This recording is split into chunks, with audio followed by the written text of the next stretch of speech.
us the Basic Education Report 2023, may we call on Vice President and the Concurrent Education Secretary, Sara Z. Duterte.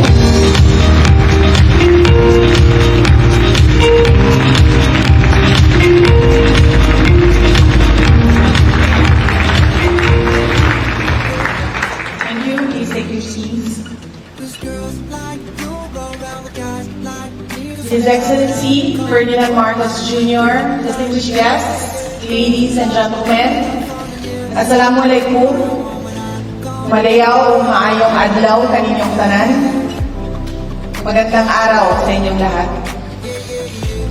Sa bahay, bilang ina, kasama ko, namumuhay ang apat na uri ng learners. Isang kindergarten, isang grade 4, isang grade 3, grade 7 at grade 9. Nakita ko po ang iba't ibang uri ng problemang nararanasan nila sa kanilang pag-aaral araw-araw. Sa trabaho, bilang kalihim ng Department of Education, kasama ko namang namumuhay mahigit sa 28 million Filipino learners sa buong bansa. At nakikita ko ang napakaraming problemang hinaharap at binubulo nila sa kanilang pag-aaral araw-araw. For learners at home, over 28 million learners all over the Philippines. These, ladies and gentlemen, make my interest in the future of Philippine education a very personal matter. Filipino learners are not academically proficient. Oftentimes, Filipino learners experience emotional abuse and exhaustion. Some Filipino learners suffer from psychological fatigue. And being academically insecure, many of them fail to meet the standards of the demanding and competitive world. These are caused and triggered by conditions present at home, in our communities, and even in our schools as a result of problems ingrained in our system. This is the truth. Ito po ang katotohanan. Maukini ang kamatuoran sa dagway sa atong kaugmaon. But this is a future we can change. And that is why we are all here. Let us remember that even in the face of death, Dr. Jose Rizal was the perpetual obstinate patriot, as he was courageous and defiant before his firing squad executioners. Let us remember that Gabriela Silang, an Ilocano, was unshaken by the grief of widowhood and continued the revolution even after the death of her husband, Diego Silang. Let us remember that in Bohol, Francisco Dagohoy led the longest revolution in history.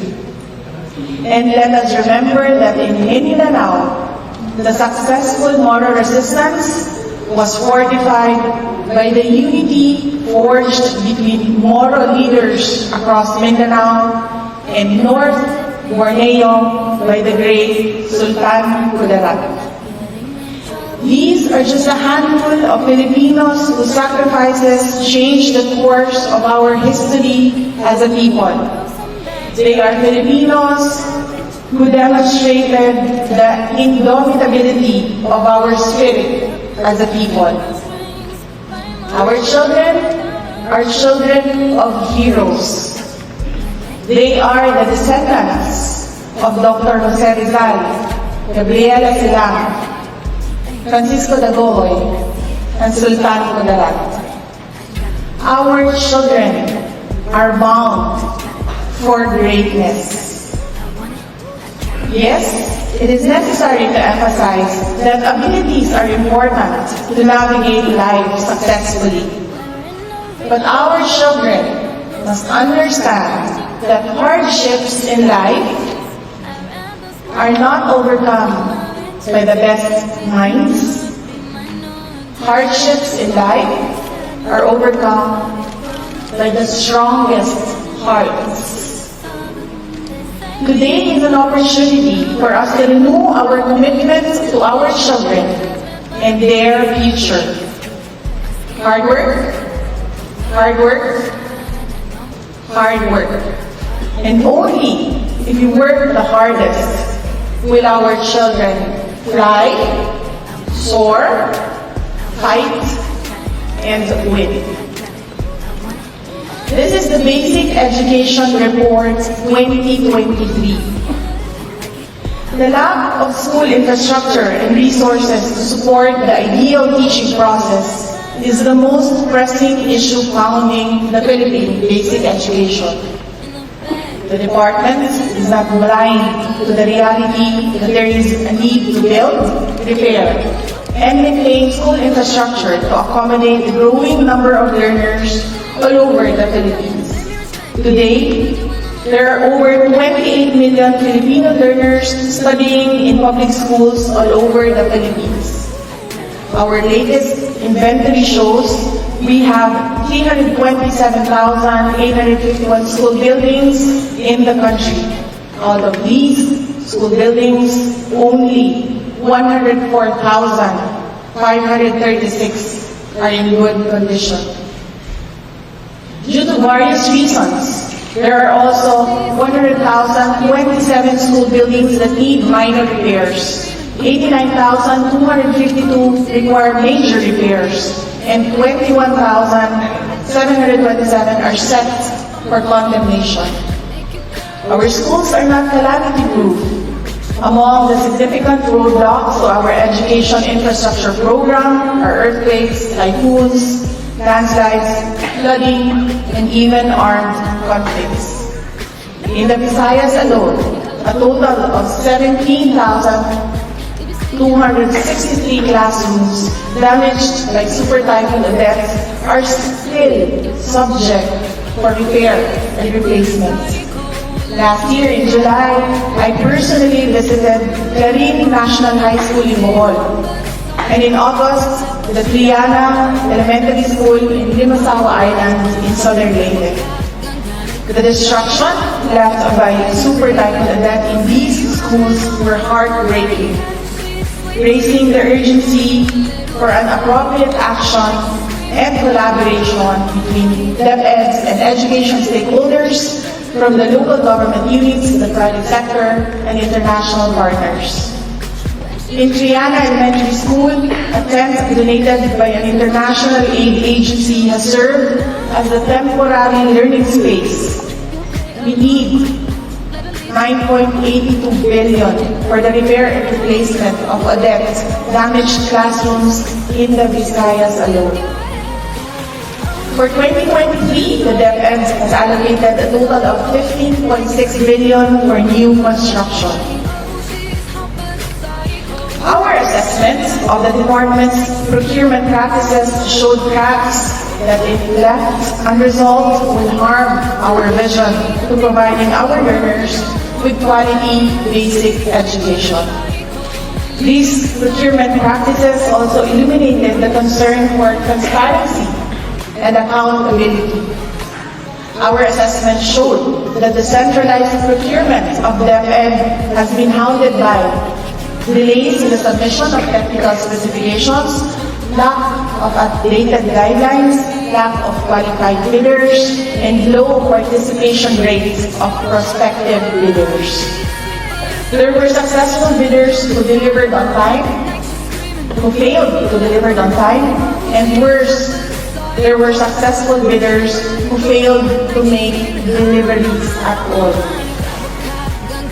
The procurement practices at the Department of Education had red flags that demanded immediate actions. with the creation of a separate strand dedicated entirely on matters of procurement was made to improve the system. This strand is ordered to ensure that delivery of services is done within the period required by law, following the processes mandated by law. Our intention here is to solve a problem that has permeated within the system and ensure that transparency and accountability are present. As we confront the dilemma in school infrastructure and learning resources, we looked at the trends in our enrollments and learner data during the pandemic and now. We are implementing post-pandemic programs and reforms. After a significant decrease in enrollments in 2020 due to COVID-19 related school closures, enrollment has since started to recover. This year, we welcomed around 28.4 million learners in 44,931 public schools and 12,162 private schools nationwide. But recovery in enrollment is limited only to public schools.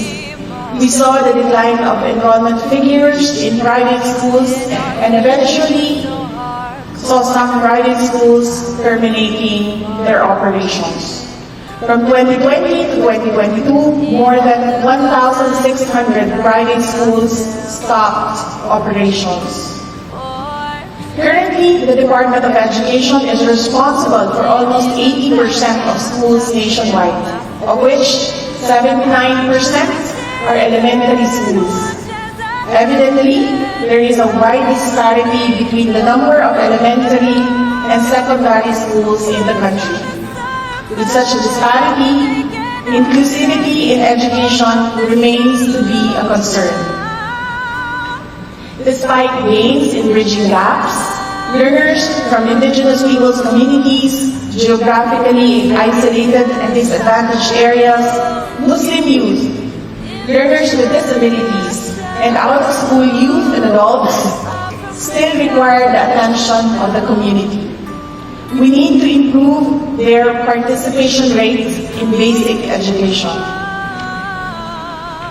The core of basic education is curriculum.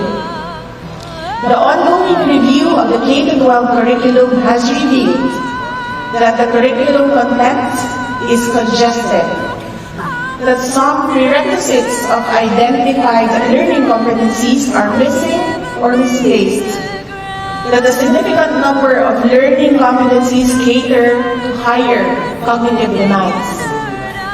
For senior high school, our work immersion program has contributed to a high passing rate of 90% in the National Certificate Assessment administered by TESDA. However, industry partners have expressed concern that the time allotment for work immersion is only for familiarization and not for actual skills acquisition. Today, most senior high school graduates find the need to pursue higher education in order to find employment. The National Senior High School Tracer study conducted by the Bureau of Curriculum Development showed that 83% of the respondents pursued higher education, while only a little over 10% of graduates were employed. The K-12 curriculum promised to produce graduates that are employable. That promise remains a promise to this day. Our teachers, they are the lifeblood of the Department of Education. Without our teachers, our mission to carve a better future for our children will fail. Lagi ko pong sinasabi sa ating mga guro, importante kayo sa pag-unlad ng ating bayan. Kayo ang gumagabay at tumutulong sa ating mga kabataan sa pagpapanday ng kanilang mga pangarap sa buhay at sa katuparan ng mga pangarap na ito. And to empower our learners with the relevant skills and knowledge, we shall focus on upscaling their knowledge and capacities as public servants. The assessment on the K-12 curriculum revealed the weak teaching methods of our teachers in addressing 21st century skills. Studies done by the Research Center for Teacher Quality, the World Bank, and UNICEF showed that teachers need further support, particularly in explicitly and strategically teaching critical thinking and problem-solving skills. While critical thinking was most evident in the curriculum, it was also the least taught to students by teachers. Instead, lessons leaned towards conceptual or content-based teaching, and lessons lacked in-depth processing to cultivate critical thinking and problem-solving. Finally, there appears to be insufficient knowledge on developing 21st century skills, including higher-order thinking skills among learners. This is not the fault of our teachers, whose dedication, integrity, and the commitment to serve Filipino children and the country strengthened our collective effort to achieve our shared dreams for our learners. The sad reality is the system has failed them. This is a system that burdens them with backbreaking and time-consuming administrative tasks. A system that provides no adequate support and robs them of the opportunity to professionally grow and professionally teach, assist, and guide our learners. Ladies and gentlemen, our teachers must return to our classrooms and they must teach. Another alarming issue that we must address appropriately and effectively is literacy. The 2018 study results of the Program for International Students Assessment, or PISA, are distressing, as it is alarming for me as a mother and as Secretary of the Department of Education. The study results showed 81% of participating Filipino learners could not deal with basic math problems. 81% had trouble understanding texts of moderate length, and 78% could not recognize correct explanations for scientific phenomena or draw valid conclusions from given data. We can do better than this. And we Filipinos are better than this. But studies like these are opportunities for us to thoroughly examine our system and the defects that hurt our children's abilities. The current state of basic education behooves us all to take a courageous stand and calls us to work together with the intention and commitment to resolve the challenges in basic education. We fail, and our children will fail. In 2022, guided by this mandate and the renewed hope under the administration of President Marcos Jr., the Department of Education took steps towards education reforms. We brought our learners back to schools. On August 22, 2022, DepEd opened its doors to over 28 million learners across the nation. Today, 99.54% of our public schools are now implementing 5-day in-person classes. We implemented the National Learning Recovery Plan to support the efforts of our field offices in addressing learning losses. Our road to recovery has begun with learning remediation and intervention programs. We continue to engage parents and legal guardians in facilitating learning and regularly conduct home visitations and follow-ups. We reskilled and upskilled teachers and school leaders.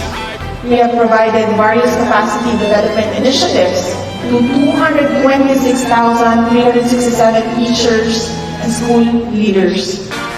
15,331 teachers and school leaders received graduate scholarships. 17,636 were trained in early grade language literacy. 161,700 teachers completed NAIAC subsidized teaching courses. And 31,700 have undergone teacher induction program. We started the review of the curriculum. As we speak, the revised kindergarten to grade 10 curriculum is being finalized. We have also started the review of the senior high school curriculum. We have taken small steps and we need to take more. The Department of Education under the Marcos administration, guided by the Philippine Constitution, the United Nations Convention on the Rights of the Child, and the Sustainable Development Goals, reaffirms our commitment to improving the quality of basic education in the country. We know that the road will be bumpy, but our direction is clear. We know that the challenges are vast, but we, Filipinos, are resilient. We will overcome. Tayo po ay magiging matatag.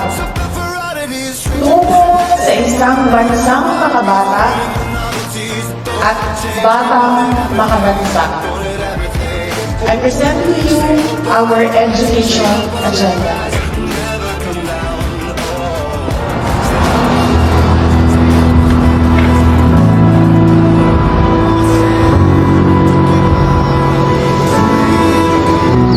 Lahat tayo nagsisikap. Lahat tayo nagsisipag. Lahat tayo nais tumalino ng muli. Lahat tayo gustong makatulong sa pamilya at sa bayan. Lahat tayo maaasahan. Lahat tayo gagawa. Lahat tayo tutulong. Lahat tayo didiskarte at ilikha para sa ating kinabukasan. Dahil lahat tayo ay may pangarap, may gustong abutin, may nais marating. At kahit pa humarap sa libu-libong hamon ng buhay, Ang tatag ng lahing Pilipino, mangingibabaw, susulong, Tayo ay magiging matatag.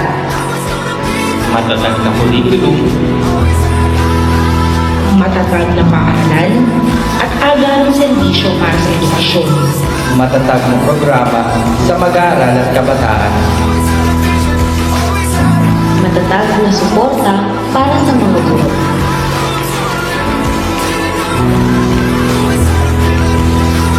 ang ating pangarap, Maaabot, mararating, basta't tulong-tulong. magsisipag tayo Magsisikap tayo.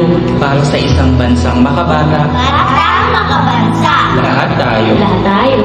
lahat tayo, matatag ang pangarap, matatag ang kinabukasan.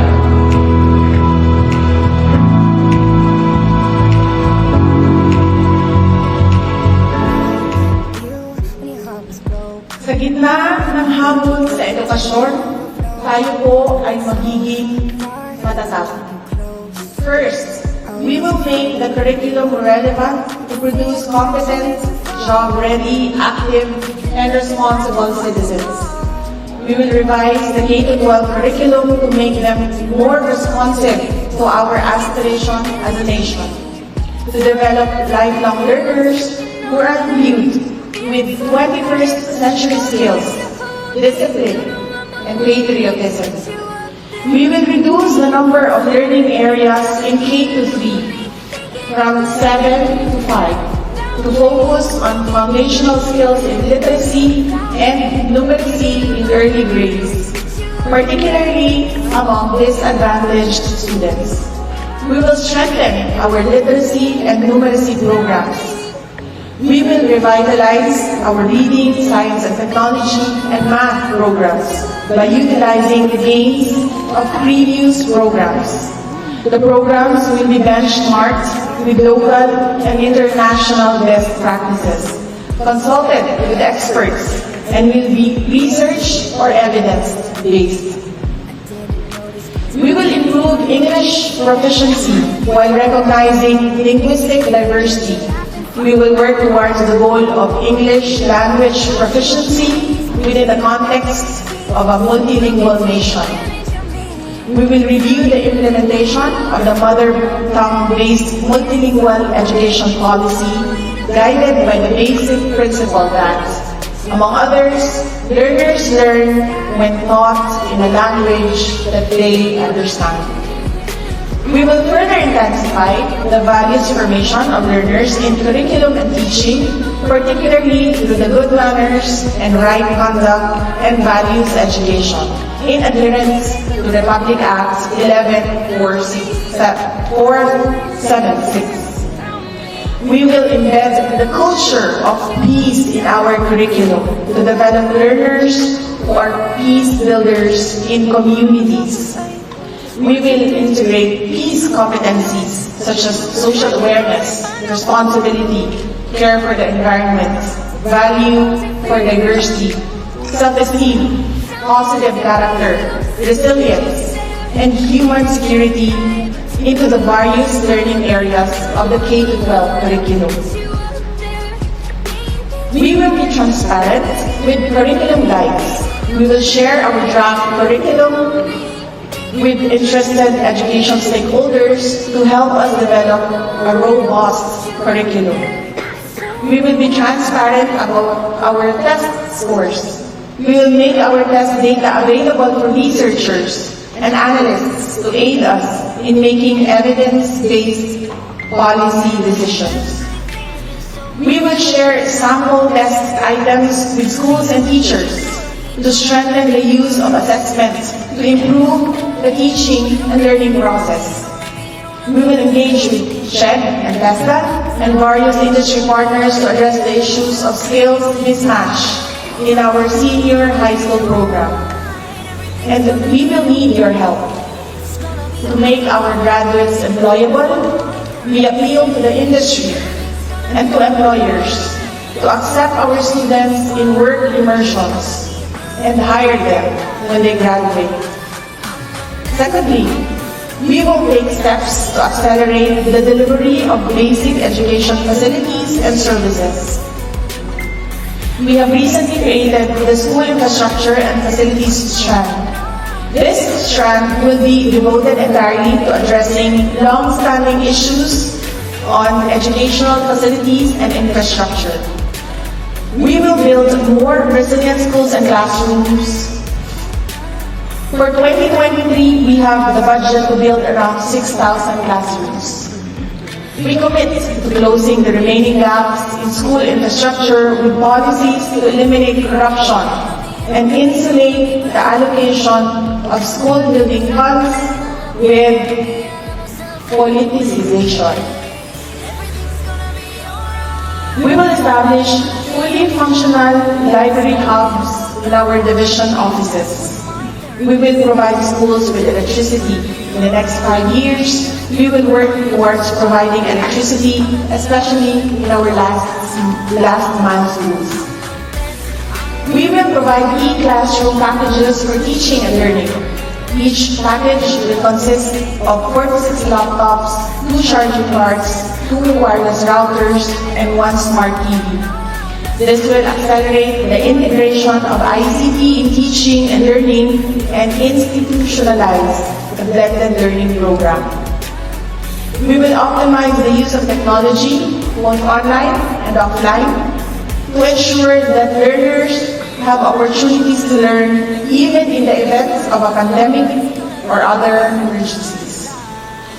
We will digitize our essential processes, including our national assessments. We will launch our National Education Portal, or NEP, which will provide a dynamic one-stop shop platform available to all basic education stakeholders such as teachers, learners, and parents. The net will substantially cut down the manual process, reduce transaction costs, and eliminate errors due to human intervention. We will strengthen the complementarity between public and private schools through the seamless implementation of the government assistance and subsidies program of the DepEd with the creation of the voucher program management office. Working with private school organizations, we will also speed up the issuance of the revised manual of regulation for private schools. We will work closely with Congress in pushing for the expansion of gospel coverage to include kindergarten and elementary learners. For our born brothers, sisters, and learners, we will always make ourselves available to provide technical expertise. We will fully support your school building program and gospel direction. The Department of Education is not without legal problems, but we will cooperate with government agencies for a swift and fruitful resolution of these issues. Effective education governance is crucial in accelerating the achievement of education outcomes. Next, we will take good care of learners by promoting learner well-being, inclusive education, and a positive learning environment. As part of our national statements of commitment in the Transforming Education Summit, the DepEd reaffirms its pledge to ensure that all school-age children and youth and adults in situations of disadvantage are participating in inclusive basic learning opportunities and receiving appropriate quality education. We will undertake initiatives to provide schooling to many more children and youth in situations of disadvantage regardless of gender, abilities, psycho-emotional and physical conditions, cultural and religious identity, and socio-economic standing. We will strengthen and institutionalize the reintegration programs for adolescent mothers, children at risk, and children in conflict with the law by developing inclusive models and mechanisms applicable to both formal and non-formal learning.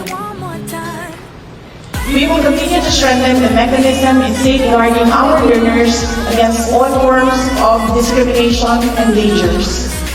Our Learners' Rights and Protection Office has been acting on reported cases ranging from all kinds of bullying, many forms of abuse, corporal punishment, discrimination, and child neglect. We will improve our learning environments to encourage support, discourage bullying, strengthen the implementation of child protection policies, make students feel safe and respected, and make them, including our Indigenous peoples learners and those with disabilities, feel that they belong. We commit to seeking out mental wellness experts to form interventions at the school level. We will also ensure that all learners have access to relevant guidance and psychosocial services managed and delivered by mental health professionals. To achieve this, we will work with the Department of Budget and Management to obtain higher salary grades for guidance counselors and propose the creation of additional items that will focus on providing learner support services, including guidance-related services in schools. We will strengthen our inclusive education programs, including the alternative learning system, Class 9 schools, and programs for IB learners and learners with disabilities. We will endeavor that all learners, no matter what their backgrounds are, will be afforded quality learning opportunities and services. We will continue with the establishment of inclusive learning resource centers. for our learners with special needs. We will provide assessment-assistive mechanisms such as audio-assisted technology, braille, and large print test materials to students with disabilities. We will introduce digital textbooks for certain core subjects in senior high school. We will work with the regional offices and our partners to facilitate the development of learning resources for special needs learners, specifically our visually and hearing impaired learners.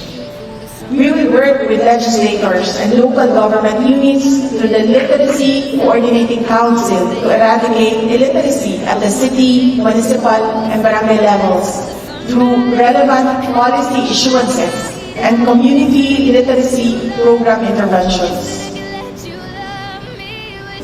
We will involve our parents and guardians in the education of our children.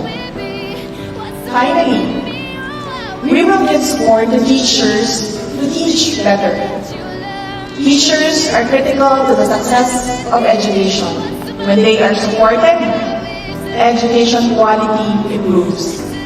We will continuously provide professional development programs, including graduate degree scholarship programs to teachers, focusing on their learning area specialization, and graduate certificate programs for non-majors. We will provide support in terms of innovative, responsive, and inclusive teaching approaches following the Philippine professional standards for teachers. We will capacitate our teachers and learners in utilizing technology in remote learning to maximize the benefits of digital learning.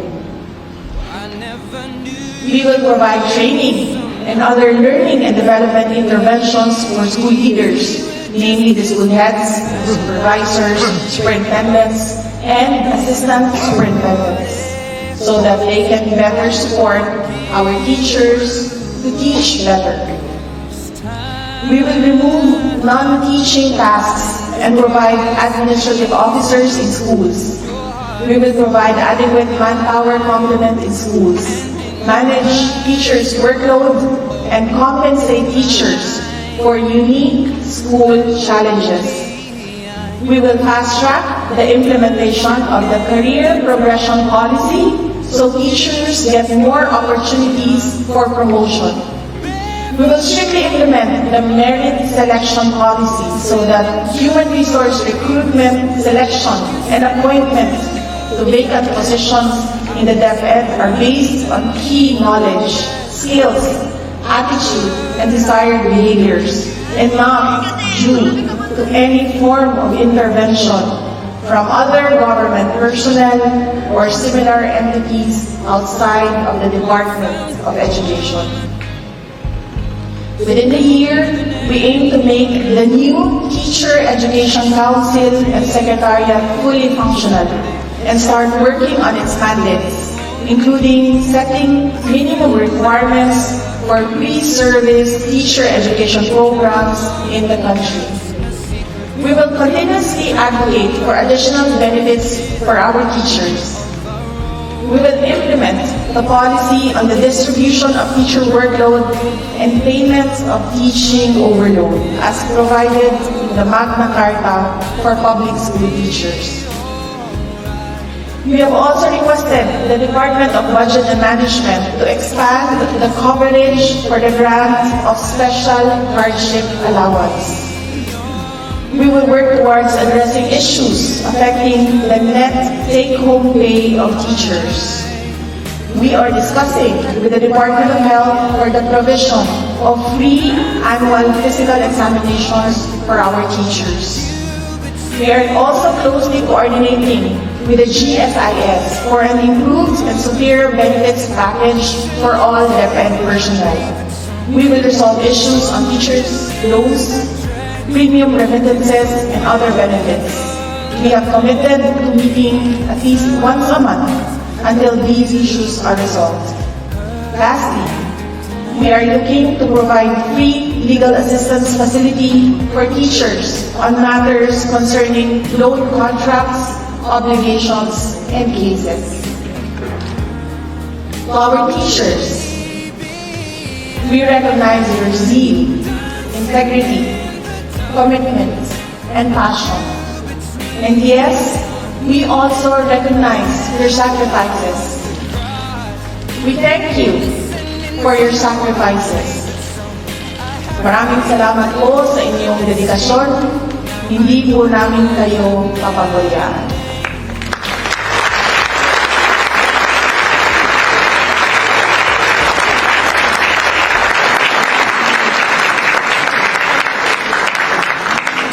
This is our matatag agenda. This is our roadmap. This is our commitment. Now, please allow me to introduce the team that will see to it that all these commitments and more are met. Please stand as I call your name, but do not clap because they have not produced work yet.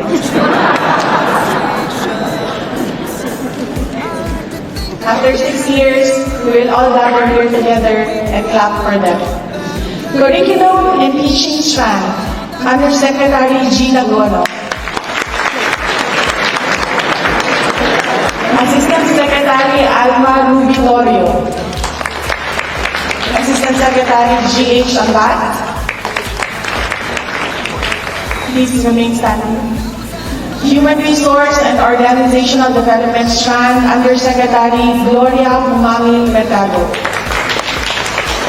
Operations Strand, Undersecretary Red C. Escobedo. Assistant Secretary Francis Cesar Bringas. Assistant Secretary Dr. Dexter Galvan.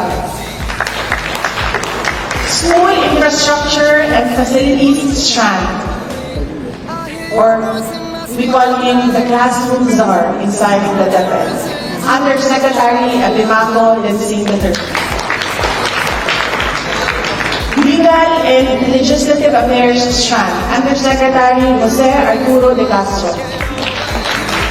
Assistant Secretary Amanda Marino Gales. Administration Strand, Undersecretary Christian Ablan. Assistant Secretary Christopher Lawrence Arnuco. Finance Strand, Undersecretary Annalyn Sevilla. Procurement Strand, Undersecretary Gerard Chan. Assistant Secretary Omar Alexander Romero. And the Attorney Michael Wesley Powa. Today, remain standing, DepEd stands before you, heart in hand, humbly seeking your support. Improving access, equity, quality, resiliency, and well-being will not happen overnight, nor can it be done by DepEd alone. We need a national commitment and sustained effort from all sectors of the society. Together, we will rally for an improved learning system in the country. Together, we will rally for every Filipino child para sa isang matatag na bayan, para sa ating mahal na Pilipinas. Ang lahat para sa Diyos, sa bayan, at bawat pamilyang Pilipino. Shukran.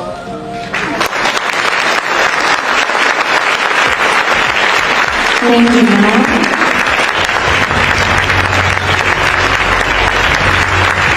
At this point, may we invite the President and the Vice President to sign the Matatag Commitment Poll on stage. We would also like to ask our distinguished guests on stage to stand and witness the commitment signing.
invite once again the Vice President and Concurrent Education Secretary to introduce our keynote speaker.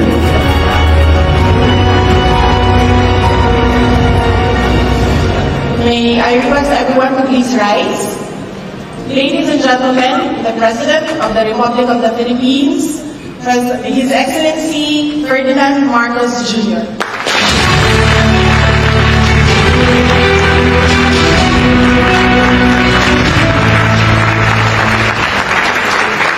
Thank you very much to our Vice President and Secretary of Education.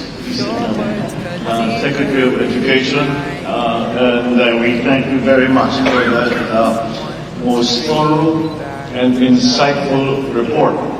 And it gives us certainly a baseline. It may not be the best news that we had hoped to receive, but nonetheless, it shows us the directions in which we need to go.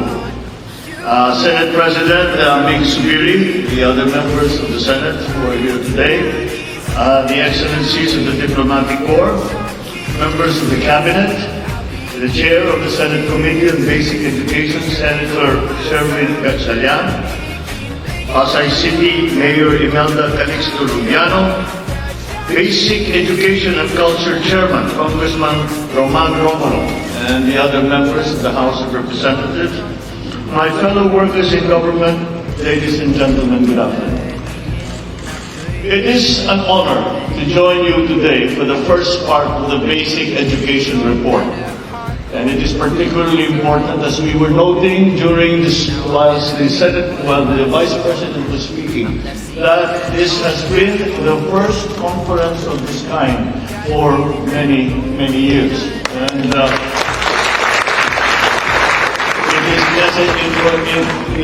we deem it absolutely necessary that we have such consultations for the simple reason that we all must know the situation that we face and the many problems that we need to solve.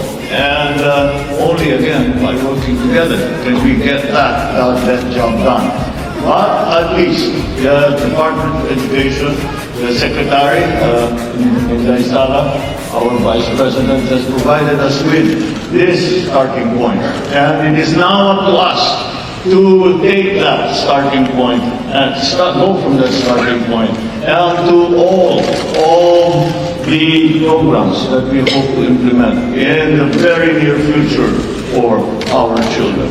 I think that if there is one thing that we took from the comments of the Secretary, Vice President in Daisala, is that the Filipino is better than this. The children are better than this. And we cannot fail. And that is the main motivation that we should keep in our hearts. We have failed. We have to admit that. We have failed our children. And let us not keep failing them anymore. Otherwise, we will not allow them to become the great Filipinos that we know they can be. They will not become the great Filipinos that will be recognized not only by their fellow Filipinos, but by many people around the world.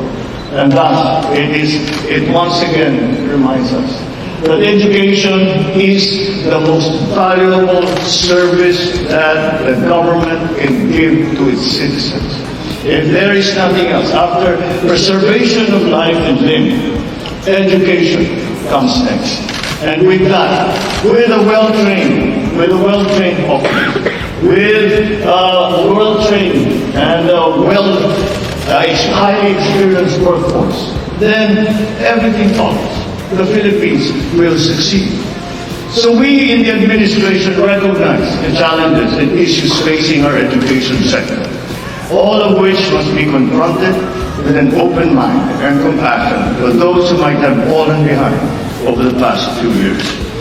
I am confident that we will see noticeable improvements moving forward because our Department of Education, that is spearheaded by no less than our hard-working Vice President, Daisala Duterte, is there. Let me also acknowledge and convey my deepest appreciation to the men and women of DepEd who are now in the hot seat because pinakilala na kayo ni Inday Sara sa aming lahat. Kaya pagka magka-problema, alam na namin kung sinong lalapitan namin. But all of you, the associations in the country, policymakers, the development partners, and all stakeholders for your collective efforts and commitment to pursuing quality education for all. I'm pleased to see that you have gathered here for this very important event for the benefit of our learners. Your attendance is a manifestation that addressing our educational challenges requires not only a multifaceted approach, but also the active participation of all. It is my hope that my being here signals this administration's determination and commitment to bridge the gaps that currently exist in the education sector. Indeed, strengthening our education system warrants a whole of government, whole of society approach with the highest degree of proactivity, motivation, and perseverance. As our nation recovers and bounces back from the losses and adverse effects caused by COVID-19, we must now move full speed to equip our learners and educators with the capacity and all the potentialities of the Filipino worker and of the Philippines. And at every juncture, I am confronted by the challenge of that the central key to success is going to upskill and reskill our workforce. And that again brings us to the importance of education, not only as a moral imperative for government, but as a practical one. Because without that skilled workforce, we cannot compete and we cannot succeed. So I'm gratified to see that that has become a very large part of the plans that the DepEd has for the future. The pandemic also brought to our consciousness the importance of being able to adapt to new and changing realities, as well as unexpected circumstances. So again, we must consistently develop and adopt innovative paradigms and strategic reforms that will ensure the resilience of our educational landscape. We must first act locally in order for us to be competitive globally. We will work hard so that no Filipino is left behind. And to do even better, we will ensure that we are at par with the global standards in basic education. This endeavor will be at the forefront of our efforts to realize our vision of providing quality education for our children and for generations to come. I have previously mentioned that this administration will at no point scrimp on investment in our educational sector and in our young learners. And I am here today to reaffirm that commitment. We will build infrastructure.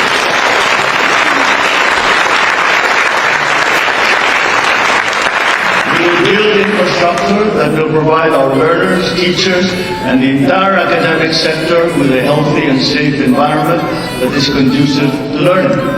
We will also invest in our teachers. As we all know, that is part of our improving our educational system.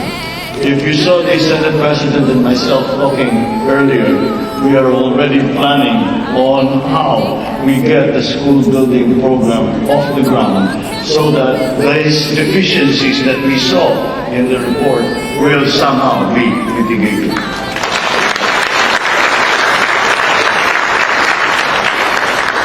Our teachers are there because it is a vocation.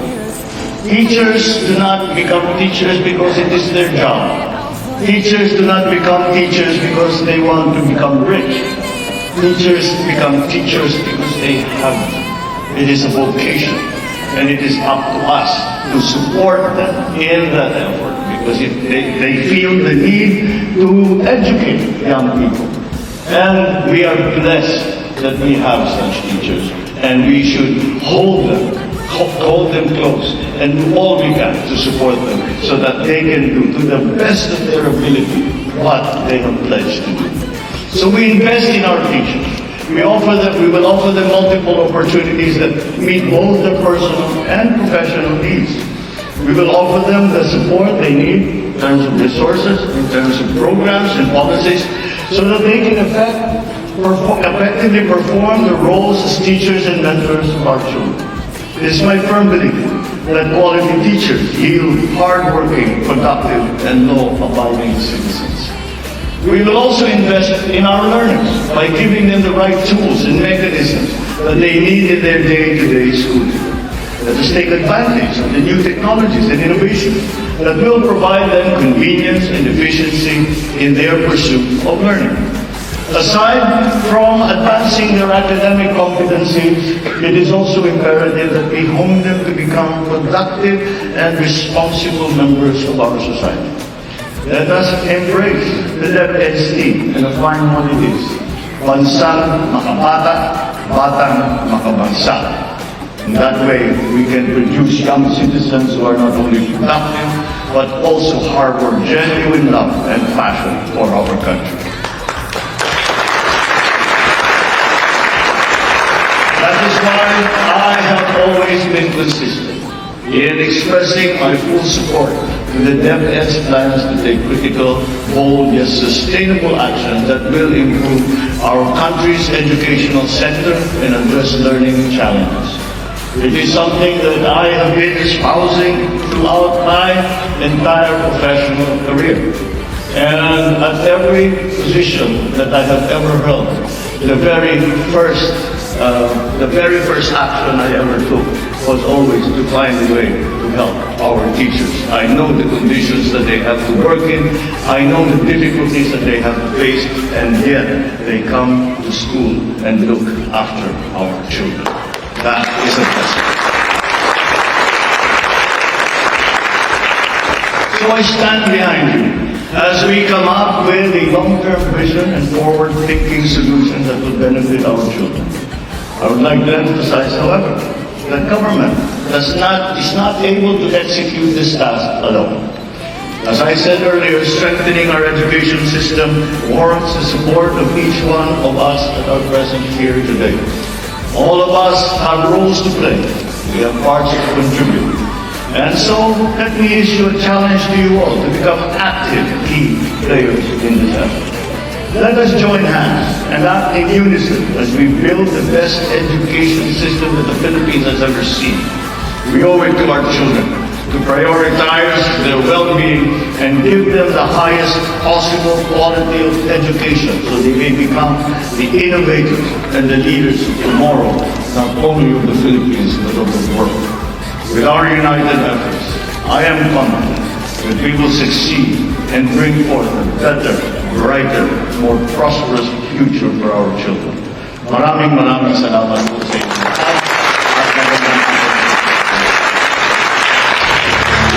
Thank you, Mr. President. At this point, we request the President to kindly grant us a group photo with all